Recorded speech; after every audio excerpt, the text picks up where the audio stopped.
David Pollack and Jesse Palmer. Guys, let's get this thing rolling.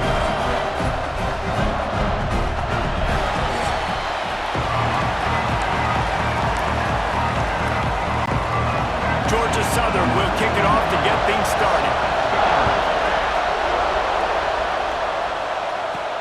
And he takes this from inside the 5. Just never had a chance to shake loose, and he'll be brought down at the 24. So Georgia's offense will have the first crack at it in this one.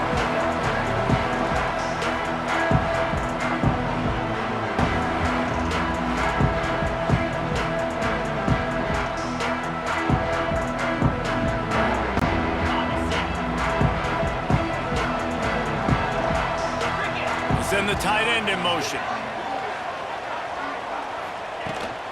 The give to the back. He couldn't get it to the corner as this defense opening things up with a big play. A negative play to open the drive. Let's see what they've got on 2nd and 14. Bringing the heat. Looking for a big play. Oh, he dropped it. And what a missed opportunity early in this football game. They've got to come up with a big play on this 3rd and long. Back to throw, it's Stockton. He's not afraid to go deep. Oh, he can't hang on to the football. A big play sitting right there for the taking, and they can't get it done early in this one. So we're scoreless, their first drive of the game, and this coach is wasting no time taking a gamble by going for it on 4th down in his own territory. Quarterback gets past the marker. Oh, he's got some space. They finally corral him, and he turns that into a big gain and a first down. How great is it on offense when you don't just have receivers and running backs that can make plays, but your quarterback can hurt the defense throwing it and running it as well. The speed, the open field running ability, his ability to make people miss, such a unique weapon in college football, and this team's got a guy. And those body blows really, really matter. Like, I want to be able to hand the ball off to my running back 10, 15 times a game. Make the defense tackle him, wear him out. Sometimes these 3 to 4 yard runs, later in football games, they turn into 5 to 15 to 20-yard games just because of the body blow effect. And let this be a good lesson to all young running backs out there. You just have to know when the play is over. This isn't high school football anymore. You're not going to be able to make every single... He's going to fire deep. Snags it inside the 20. Brought down at the 20-yard line after ripping off the big play. And that had to be a coverage bust on defense. There is no rhyme or reason why a receiver should be that wide open, that deep down the field. Defense, they better check themselves. Power football with the run. He's wrestled to the ground right at the 15-yard line, and a big red zone opportunity here. Halfway there on 1st down, it's 2nd and 5. Wants to go up top. Grabbed behind the line. It's Frazier. 9th play of the opening drive coming up, but now they face a 3rd down. Back to pass, it's Stockton. Moves away as he feels pressure. Looking to the end zone. And the incomplete pass on 3rd down, but there is a flag on the field. We'll see what that's about.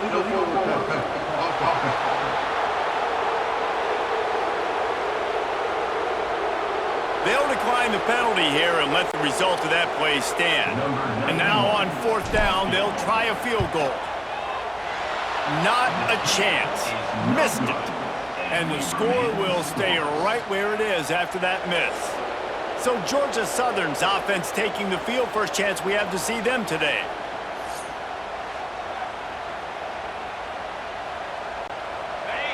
This crowd going to try to make life miserable for these guys. Now they'll run it to the right here. That is a big win for this defense as they were right there as soon as he got the ball. A negative play to open the drive. Let's see what they've got on 2nd and 14. Back to pass. And he dropped it. Just didn't look the thing all the way in. Well, that is one the tight end is going to want to have back. He was wide open on that play. That's one he's got to make. He's got to be able to make that catch. Got a little time, lets it go. Makes the catch, it's Brown. Doesn't quite make it to the first down marker. He's a yard short. Georgia Southern brings on the punt team. First time we've seen their punt team this afternoon. He'll field the punt and take it back. He only needs a sliver of daylight. Very little will make a crowd hold its breath like a puppy turn, and he brought them to their feet on that one. First snap of this drive will come from the 46. Skips away from pressure. And this will be incomplete. A big hit there forces second down. Couldn't make the connection last time. Let's see if they throw it again. Back to pass, it's Stockton. The screen, he's got wheels. Taken out of bounds after a good pickup there. They're in striking distance at the 37. It's 1st and 10 from the 38-yard line. They'll move the tight end. To the air on first down. And he was hit just as he was releasing the pass, and it falls to the ground incomplete. And screens are all about timing, right? You want to invite the defensive line to fly up the field, and then you want to throw it right over their head. And you can tell just a little bit off, and the defense got in there so quick, got the quarterback hit before he could really get his bearings and throw the screen. Now facing a 3rd and long. Motion from the back. On 3rd down, he drops to throw. He'll try to do it himself. He's all the way down to the 27-yard line, and they are threatening. The Bulldogs are on the move. Off play action on first down. Scrambling away. He throws it back to the left, a risky ball. Touchdown, Dogs! Made the grab in the end zone for the score. And it's so underrated. The relationship between a QB and a wide receiver, the timing, the ability to know where he's going to be and be accurate with the football, that's what leads to nice touchdowns, Jesse. Well, and the chemistry between these two guys has to be great when you're throwing into the end zone because coverage is going to be tight. The throw might not be perfect, but this is something these two guys have been repping in practice over and over and over, and it's paying dividends now on game day. Getting set for the extra point after putting the scoreboard to work for the first time. And the extra point is good, and it's 7-0. So that scoring drive took only 6 plays. And they cap things off with a scoring toss from 27 yards out.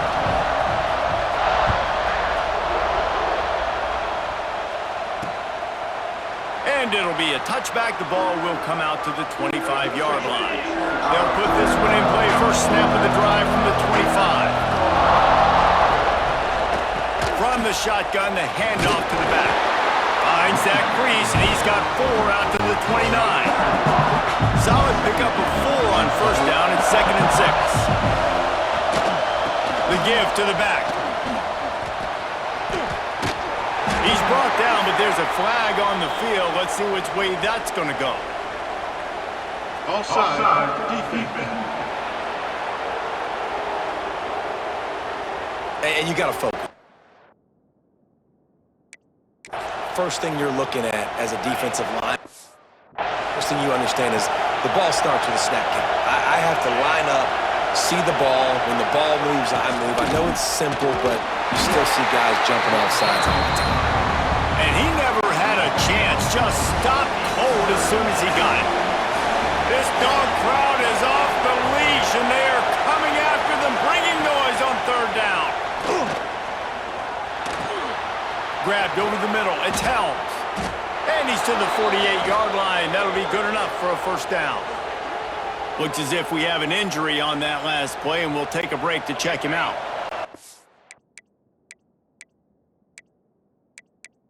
The coach wants the officials to have another look at the monitor.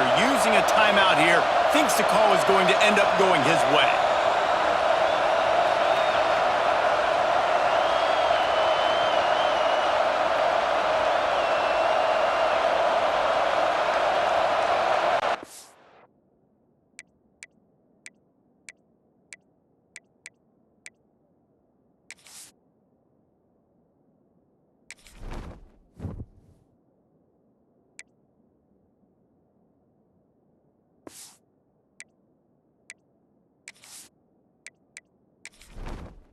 Entering settings screen, you have 29 options. Menu narration option is set to off is selected.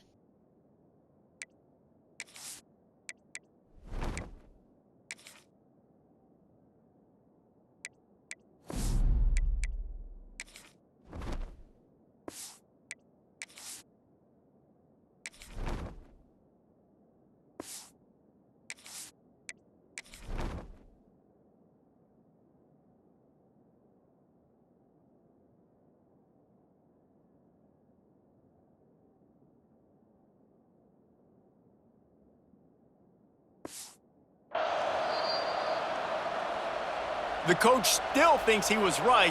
The officials say he was not. The challenge is denied and the timeout is gone. They'll line up right at the 48-yard line on 1st and 10. Looking to pass, it's French. Rushes on him. And the quarterback runs out of time, and down he goes at the 38. And he was virtually unblockable on that play. You know, it reminds me of seeing the highlights of my partner here, David Pollack, a guy that doesn't like to talk about his own greatness, so I'll do it for him. David raised the bar in the standard for D-line play at the University of Georgia. It was his athleticism, it was his tenacity. He wasn't just getting sacks and tackles for losses. He was picking off passes and taking them to the house. He was like the honey badger before the honey badger, but playing D-line. All-time